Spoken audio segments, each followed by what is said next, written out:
Good morning, students. I am fine. How are you all? Okay. ચલો બધા મજામાં છે અને તમે રાહ પણ જોતા હશો આજે કેમ કે આપણો ગઈકાલનો ટોપિક કંઈક અધૂરો છે. ગઈકાલે આપણે કીધેલું કે ઇમ્પોર્ટન્સ ઓફ એન્ટ્રન્સ એક્ઝામ કે એન્ટ્રન્સ એક્ઝામ કેમ જરૂરી છે અને એનાથી તમને શું ફાયદો થશે, ઇન્સ્ટિટ્યૂટ વાળાને શું જોઈએ છે ખરેખર. ઇન્સ્ટિટ્યૂટ વાળાને ક્વોલિટી સ્ટુડન્ટ જોઈએ છે. ક્વોલિટી સ્ટુડન્ટ એટલે કે જેનો લોજિકલ પાવર પણ સારો હોય, જે નવા ક્વેશ્ચન્સ આવે તો સોલ્વ પણ કરી શકે અને તમારા માટે સારી બાબત એવી છે કે જો તમે પોતાને એક સારા સ્ટુડન્ટના ફોર્મમાં જોતા હોય. સારા સ્ટુડન્ટ એટલે જેનો આઈક્યુ સારો હોય, જેનો ઈક્યુ સારો હોય અને જે વ્યક્તિ કોઈ પ્રોબ્લેમને સારી રીતે સોલ્વ કરી શકતો હોય, એવા સ્ટુડન્ટના ફોર્મમાં જો તમે પોતાની જાતને જોતા હો તો જો એન્ટ્રન્સ એક્ઝામ નહીં હોય તો તમે પોતાની જાતને જસ્ટિફાય જ નહીં કરી શકો કે હું સારો છું. તો એ તમારા માટે બહુ સારી વસ્તુ છે કે એન્ટ્રન્સ એક્ઝામ તમારા માટે છે. હવે બીજો ક્વેશ્ચન એવો હતો કે એન્ટ્રન્સ એક્ઝામ છે, એન્ટ્રન્સ એક્ઝામ ને ક્લિયર કરવું હોય, સારી રીતે ક્લિયર કરવું હોય, સારો રેન્ક લાવવો હોય તો એ કઈ રીતે કરી શકાય એમ. 2 વર્ષમાં આપણે પોતાની જાતને એન્ટ્રન્સ એક્ઝામ માટે કેવી રીતે પ્રિપેર કરી શકીએ. તો સૌથી પહેલો જે પોઈન્ટ છે એ છે તમારો સિલેબસ. તમે જોઈ લો કે ખરેખર તમારો સિલેબસ શું છે. એટલે ઘણા સ્ટુડન્ટને છે ને કન્ફ્યુઝન હોય કે હું એનસીઆરટી પણ કરું અને જેડબલઈ પણ કરું, પણ તમે જોશો ને તો એનસીઆરટી નો સિલેબસ એ જેડબલઈ નો સિલેબસ છે. એટલે કોઈ બંનેને અલગ નહીં માને. અમુક પોઈન્ટ્સ એવા હશે, જેમ કે કોમ્પ્લેક્સ નંબરની અંદર ગઈકાલે મેં તમને ઓઇલર્સ ફોર્મ્યુલા કરાવ્યું અને ડી મોર્ગન થિયરમ કરાવ્યું, તો એ તમારી એનસીઆરટી માં નથી, પણ જેડબલઈ ના એમસીક્યુ કરવા માટે એ કામનું છે. હવે એક ટોપિક કરવા માટે તમે એવું નહીં બોલી શકો કે આખો જેડબલઈ નો સિલેબસ અલગ છે, કેમ કે ડી મોર્ગન થિયરમ ની અંદર જે કોમ્પ્લેક્સ નંબર હોય એને તમારે પોલાર ફોર્મમાં કન્વર્ટ કરવું પડે. એ તો એનસીઆરટી માં આવી જ ગયું છે. તો સૌથી પહેલો પોઈન્ટ એ છે કે તમને તમારો સિલેબસ ખબર હોવો જોઈએ. આ નંબર 1. અને એ સિલેબસને અકોર્ડિંગ જ તમારે કામ કરવાનું થશે. એટલે ઘણી બધી ઇન્સ્ટિટ્યૂટ એવી છે જે પ્રોફેશનલ જેડબલઈ નીટના કોર્સિસ જ ખાલી કરાવે છે, બોર્ડ્સ નથી કરાવતા, અને કરાવે તો પણ એમ ખાલી ઓવરવ્યૂ આપી દે છે. તો એ ઇન્સ્ટિટ્યૂટ્સ નો એજન્ડા શું છે હું તમને કહું છું. એ તમને કોઈ એક ચેપ્ટરમાં એટલી બધી વસ્તુ કરાવશે અંદર, પણ કદાચ એવું પણ બને કે એન્ટ્રન્સ એક્ઝામની અંદર એમાંથી 90% વસ્તુ પૂછાતી જ નહીં હોય. એટલે સૌથી પહેલા મેં તમને એવું કીધું કે તમારો સિલેબસ જુઓ. સિલેબસ જોયા પછી એની અંદર કેટલી વસ્તુ ખરેખર તમારે કરવા જેવી છે અને એના કરતા વધારે ઇમ્પોર્ટન્ટ કે કેટલી વસ્તુ કરવા જેવી નથી એ તમે જાણી લો. અને એ તમને કોઈક સારા ટીચર્સ જ કહી શકશે. એ તમે જાતે ડિસાઈડ પણ નહીં કરી શકશો. એટલે તમે તમારા જે ટીચર્સ હોય, તમારા જે મેન્ટર્સ હોય, એને તમે એવું કહી દો, પૂછી લો કે ભાઈ આ ચેપ્ટરની અંદર હું આ કરું કે નહીં કરું. અને જો તમને એમ કહેવામાં આવે કે આ કરવાની જરૂર નથી, એટલે તમારે અટકી જવાનું. એટલે 2 વર્ષ દરમિયાન કેટલું કરવાનું એના કરતા વધારે ઇમ્પોર્ટન્ટ એ છે કે કેટલું નથી કરવાનું. તો સૌથી પહેલું કે તમારો સિલેબસ તમને ક્લિયર કટ ખબર હોવી જોઈએ, અને એ સિલેબસમાંથી કયા ટાઈપના ક્વેશ્ચન્સ જેડબલઈ મેઇન્સ, જેડબલઈ એડવાન્સમાં પૂછાય છે એન્ટ્રન્સ ટેસ્ટની અંદર, એ તમને ખબર હોવી જોઈએ. સેકન્ડ પોઈન્ટ કે એક્ઝામ પેટર્ન તમે પરફેક્ટ સમજી લો. એક્ઝામ પેટર્ન સમજી લો. એક્ઝામ પેટર્નમાં જેડબલઈ મેઇન્સ છે તો એની અંદર એમસીક્યુ પેટર્ન છે. એમસીક્યુમાં લાસ્ટ યર સુધી એવું હતું કે 30 એમસીક્યુ આવતા હતા, એની જગ્યા આ વર્ષથી એટલે કે ગયા વર્ષથી જે પેટર્ન ચેન્જ થઈ છે એ પેટર્ન ચેન્જ થઈને 20 એમસીક્યુ, એટલે આ 2020માં જ પેટર્ન ચેન્જ થઈ છે. 20 એમસીક્યુસ હોય છે અને 5 ક્વેશ્ચન્સ એવા હોય છે કે જે ન્યુમેરિકલ ટાઈપના હોય છે. એટલે 20 એમસીક્યુસના 4 માર્ક્સ હશે, એક એમસીક્યુના 4 માર્ક, એટલે સાચો પડે તો એકના 4 માર્ક મળે અને ખોટો પડે તો એનો 4 માર્ક્સ તો નથી મળવાના, બીજો એક -1 થાય, એટલે કે નેગેટિવ માર્કિંગ છે. અને એમાં 11th અને 12th બંનેનો સિલેબસ હશે. એના પછી તમે ગુજકેટ અપાવશો તો ગુજકેટની એક્ઝામની અંદર જે ગુજરાત લેવલની કોલેજીસ છે એની અંદર તમને એડમિશન લેવા માટે ગુજકેટ તમારે આપવી પડશે. ગુજકેટની અંદર સિલેબસમાં ખાલી 12th સાયન્સનો સિલેબસ હશે.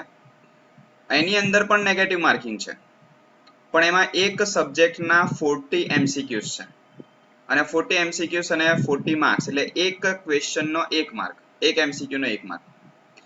ખોટો પડે તો 0.25 એટલે 0.25 માઇનસ થાય એટલે 1/4 જેટલું માઇનસ થાય.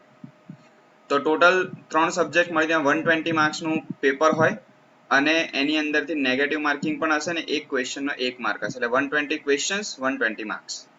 જ્યારે JEE મેઇન્સની અંદર 20 ક્વેશ્ચન્સ પર સબ્જેક્ટ એવા હશે કે જેની અંદર નેગેટિવ માર્કિંગ હશે, એક ક્વેશ્ચનના 4 માર્ક્સ હશે અને જો ખોટો પડે તો -1 થાય. 5 ક્વેશ્ચન એવા હશે પર સબ્જેક્ટ કે જે ન્યુમેરિકલ ટાઈપના હશે, એટલે કે કોઈ ક્વેશ્ચન આપે અને એની અંદર કોઈક વસ્તુ તમને ફાઇન્ડ કરવાનું કે જે તમારો રેગ્યુલર સમ હોય એવી રીતે તમારે આન્સરમાં ખાલી આન્સર લખવાનો અને જે ન્યુમેરિકલ વેલ્યુ લખવાની, એટલે 4 ઓપ્શન નહીં હશે, એની અંદર ખાલી તમારે આન્સર લખવાનો થશે અને આન્સર જે તમે લખશો તે 2 ડેસિમલ પ્લેસીસ સુધી સાચો હોવો જોઈએ. એટલે કદાચ એવું માની લો કે આન્સર છે 5.38 અને તમે આન્સર લખો છો 5.37 તો ખોટો આપવામાં આવશે. પણ તમારો આન્સર 5.381 છે અને તમે આન્સર લખો છો 5.382 તો સાચો આપવામાં આવશે. પોઈન્ટ પછી 2 ડેસિમલ પ્લેસીસ સુધી તમારે સાચો આન્સર લખવો પડશે. એટલે બધી એક્ઝામ પેટર્ન્સ હું તમને પછી એક દિવસ સમજાવી દઈશ કે કોને કેટલો ટાઈમ આપવામાં આવશે અને કેટલા માર્ક્સ હશે, પણ મેં તમને એવું કીધું કે તમારે એક્ઝામ પેટર્ન સમજવી જોઈએ. ચાલો પછી ત્રીજો પોઈન્ટ એ છે કે refer only one book in 2 years per subject.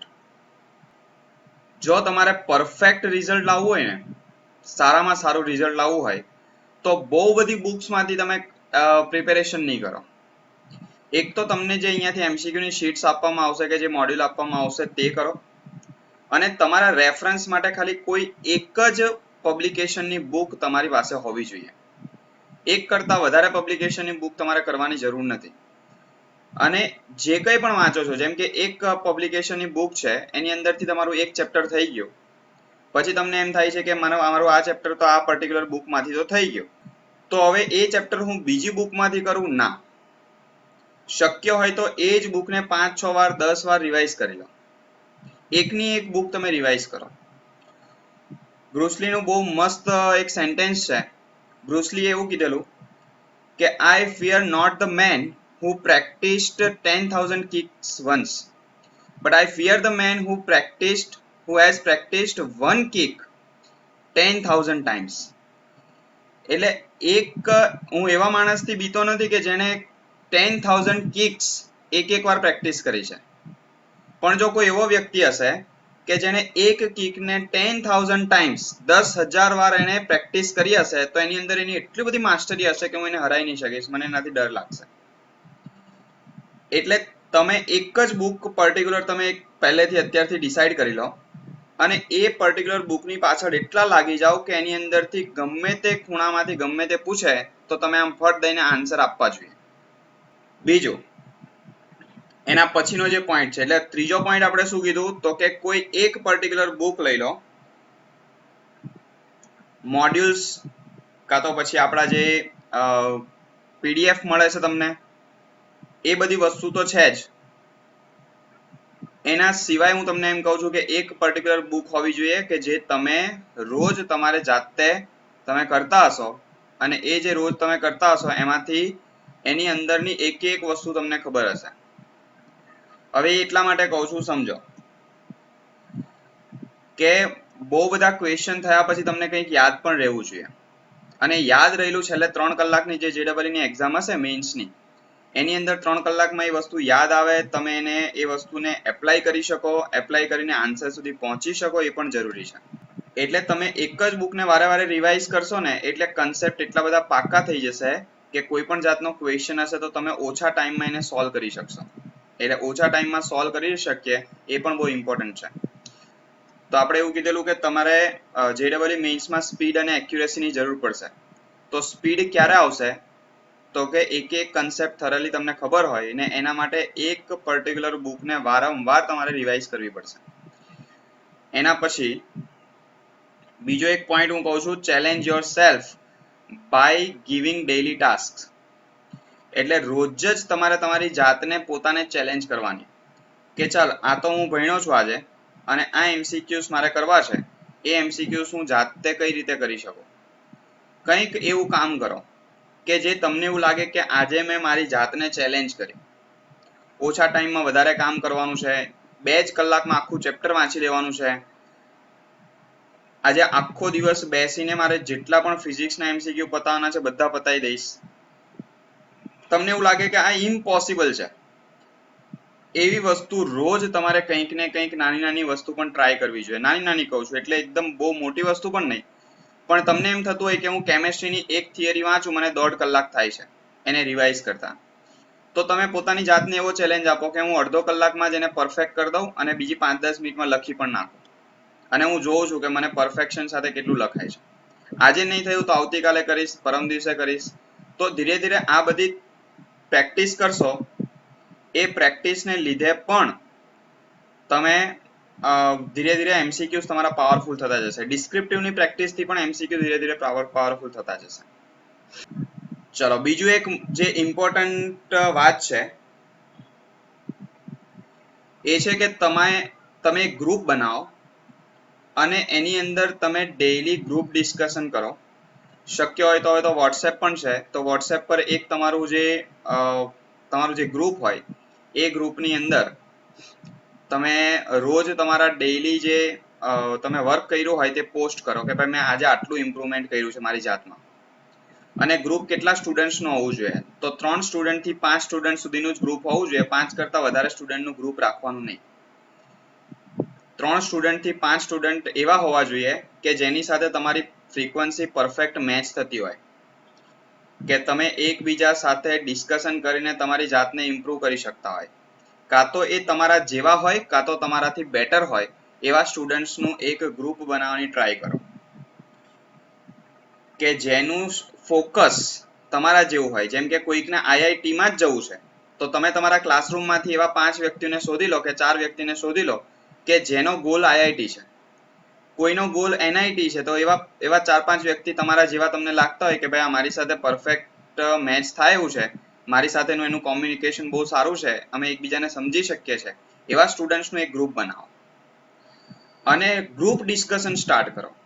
Group ડિસ્કશનનો effect એટલી બધી છે કે એક્ઝામની અંદર, અમે જ્યારે 12થમાં હતા ત્યારે ગ્રુપ ડિસ્કશન કરતા હતા, તો એક્ઝામની અંદર